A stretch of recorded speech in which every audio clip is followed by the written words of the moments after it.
എല്ലാവർക്കും DS കിച്ചണിലേക്ക് സ്വാഗതം. ഇന്ന് ഞാൻ വന്നിട്ടുള്ളത് ഒരു മുരിങ്ങയില തോരൻ്റെ റെസിപ്പി ആയിട്ടാണ്. അത് എങ്ങനെ ചെയ്തെടുക്കാൻ നോക്കാം. എല്ലാവരും തന്നെ മുരിങ്ങയില വറക്കുന്നതാണ്. ഇതൊരു മാറ്റായിട്ടാണ് കാണിക്കുന്നത്. അപ്പോൾ ഇതാ ഞാനിവിടെ മുരിങ്ങയില പറിച്ച് നല്ലതുപോലെ വൃത്തിയാക്കി കഴുകി എടുത്തിട്ടുണ്ട്. ഇനിയിപ്പോൾ ഇതാണ് നമ്മൾ ചെയ്തെടുക്കുന്നത്. ഇത് ചെറുതായി മുറിച്ചതിന് ശേഷമാണ് നമ്മൾ വറുത്തെടുക്കുന്നത്. നമ്മൾ സാധാരണ വറുത്തെടുക്കുമ്പോൾ മുഴുവനായിട്ട് വറുത്തെടുക്കുമ്പോൾ ഇങ്ങനെ ഒട്ടിപ്പിടിച്ചിട്ടല്ലേ ഉണ്ടാവുക.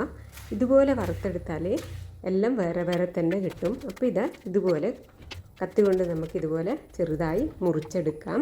അപ്പോൾ ചിലതെല്ലാം മുറിക്കാതെ ഉണ്ടാവും, അതൊന്നും കുഴപ്പമില്ല. അപ്പോൾ ഞാനിതെല്ലാം മുറിച്ചെടുത്തിട്ടുണ്ട്. ഇനിയിപ്പോൾ ഇതിലേക്ക് നമുക്ക് വേണ്ടത് ഒരു ക്യാരറ്റാണ്. അത് ചെറുതായി വട്ടത്തിൽ ഇതിലേക്കാണ് ഇട്ട് കൊടുക്കുന്നത്. അതിലേക്ക് നമ്മൾ പിന്നെ ഇട്ട് കൊടുക്കേണ്ടത് ഒരു പകുതി സവാളയാണ്. ഇതും കൂടി ഇട്ട് കൊടുക്കാം. പിന്നെ ഒരു വെളുത്തുള്ളിയും ഒരു കഷ്ണം ഇഞ്ചിയും കൂടി ഇതിലേക്ക് ഇട്ട് കൊടുക്കുന്നുണ്ട്.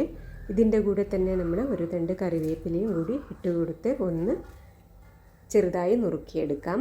അപ്പോൾ ഇതിങ്ങനെ കറിവേപ്പില ഇടുമ്പോൾ നമ്മൾ എടുത്ത് കളയാണ്ട് തന്നെ കഴിക്കാൻ പറ്റും. ഇനി ഇതിലേക്ക് ഇട്ട് കൊടുക്കുന്നത് ആവശ്യത്തിന് തേങ്ങയാണ്. മുരിങ്ങയില മറക്കുമ്പോൾ നല്ലോണം തേങ്ങയിട്ടാലാണ് ടേസ്റ്റ് ഉണ്ടാവുക. അപ്പോൾ അത് നിങ്ങളുടെ ഇഷ്ടത്തിന് ഇടുക.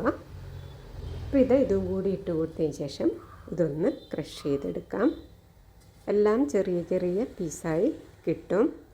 അപ്പോൾ ഇതില്ലാത്തവർ മിക്സിയുടെ ജാറിലൊന്ന് ക്രഷ് ചെയ്തെടുത്താൽ മതി. ഇതുപോലെ തന്നെ കിട്ടും. നല്ലതുപോലെ ഒന്ന് ക്രഷ് ചെയ്തെടുക്കുന്നുണ്ട്. ക്യാരറ്റെല്ലാം ഇതുപോലെ ആക്കിയെടുത്തിട്ടുണ്ട്. അപ്പോൾ ഇനി തോരൻ ഉണ്ടാക്കിയെടുക്കാം. ഇനി ഒരു പാത്രത്തിലേക്ക് 1.5 ടേബിൾ സ്പൂണോളം വെളിച്ചെണ്ണ ഒഴിച്ച് കൊടുക്കാം. അതിലേക്ക് ഒരു നുള്ള് കടുകിട്ട് കൊടുക്കാം. കടുകിട്ട് പൊട്ടിച്ചതിന് ശേഷം നമ്മളിതിലേക്ക് മുരിങ്ങയിലയാണ് ഇട്ട് കൊടുക്കേണ്ടത്. ഇത് കൂടി ഇട്ട് കൊടുത്ത് നമ്മൾ ക്രഷ് ചെയ്തെടുത്ത ക്യാരറ്റിൻ്റെ മിക്സിൽ അതിട്ട് കൊടുക്കാം.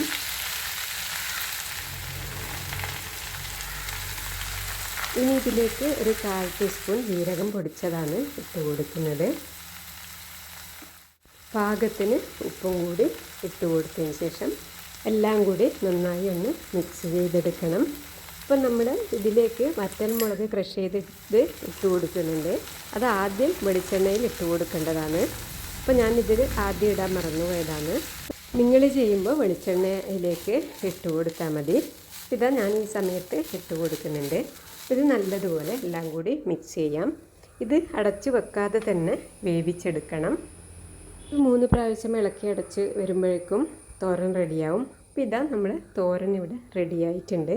നിങ്ങളെല്ലാവരും ഒരു തവണ ഇതുപോലെ ട്രൈ ചെയ്ത് നോക്കിക്കോളൂ. കുട്ടികൾക്കെല്ലാം നല്ലതുപോലെ ഇഷ്ടപ്പെടും. കുട്ടികൾക്ക് ഇഷ്ടപ്പെട്ടാൽ വലിയവർക്കും ഇഷ്ടപ്പെടും. എന്നാൽ അടുത്ത റെസിപ്പിയുമായി അടുത്ത വീഡിയോയിൽ കാണാം.